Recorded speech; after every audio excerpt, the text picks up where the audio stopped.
मी प्रेरणा बोरगे, आवाज महाराष्ट्रामध्ये आपले हार्दिक स्वागत। पाहुयात आजच्या ठळक बातम्या। लांबाच्या वाडीतील 2.5 लाख रुपये खर्चाच्या विकास कामांचे भूमिपूजन आज करण्यात आले आहे।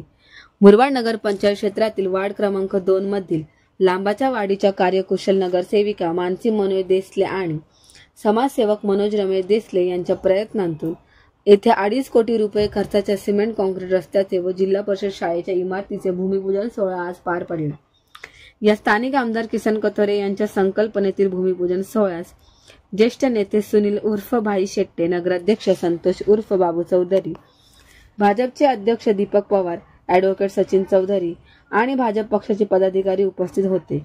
आमदार किसन कथोरे यांच्या नेतृत्वाखाली लांबाची वाडी ही आदिवासी वस्ती ही संपूर्ण महाराष्ट्रात सर्वांग सुंदर आदिवासी वस्ती अशी मॉडेल उभारणार असल्याचे नगरसेविका मानसीताई देसले यांनी म्हटले आहे। आदरणीय या मुरबाड मतदारसंघाचे कार्यसम्राट आमदार किसनजी कथोरे साहेब यांच्या आशीर्वादाने माझ्या लांबाची वाडी या ठिकाणी सिमेंट रस्त्यांचं भूमिपूजन सोहळा संपन्न होत आहे आणि या भूमिपूजन सोहळ्यासाठी मुरबाड शहराचे नगराध्यक्ष संतोषदादा चौधरी आणि आमचे मार्गदर्शक भाई काका यांचं मी पुन्हा एकदा या ठिकाणी स्वागत करत आहे। किती कामं होणार आहेत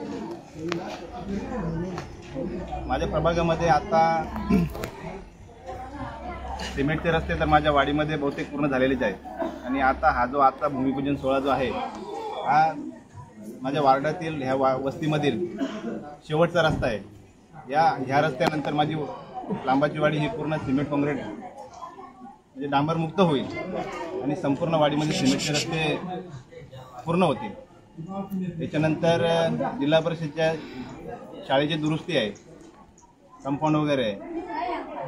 त्यानंतर नदीलगत जी स्मशानभूमी आहे त्या ठिकाणी स्मशानभूमीकडे जाणारा रस्तासुद्धा आहे आणि अजून इतर कामंसुद्धा आहेत, परंतु आज आम्ही फक्त या वाडीतीलच 3 ते 4 कामांचा भूमिपूजन सोहळा माननीय अध्यक्षांच्या आणि माझे सगळे मार्गदर्शक यांच्या शुभ हस्ते केलेला आहे। विकास निधी मिळत नाही म्हणून काही नगरसेवक शिवसेना शिंदे गटात गेलेले आहेत, त्याबद्दल काय तुमचं म्हणणं आहे?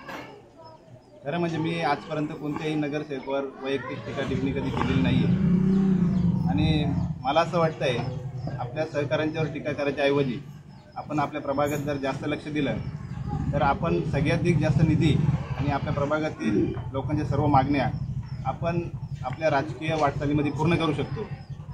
आणि विषय राहिला शिंदे गटाचा, तर शिंदे गटामध्ये आत्ता जे काही बाकी नगरसेवक गेले असतील त्यांच्या प्रभागामध्ये किती विकास झालेला आहे हे आपण स्वतः एकदा जाऊन पाहणी जर केली आणि त्यामध्ये जर काही बाकी राहिले असेल म्हणजे सिमेंट रस्ता वगैरे काही आणि त्यांनी आमदार साहेबांच्याकडे मागणी केले आणि ती पूर्ण झाली नाही असं ही गोष्ट शक्यच नाही आहे।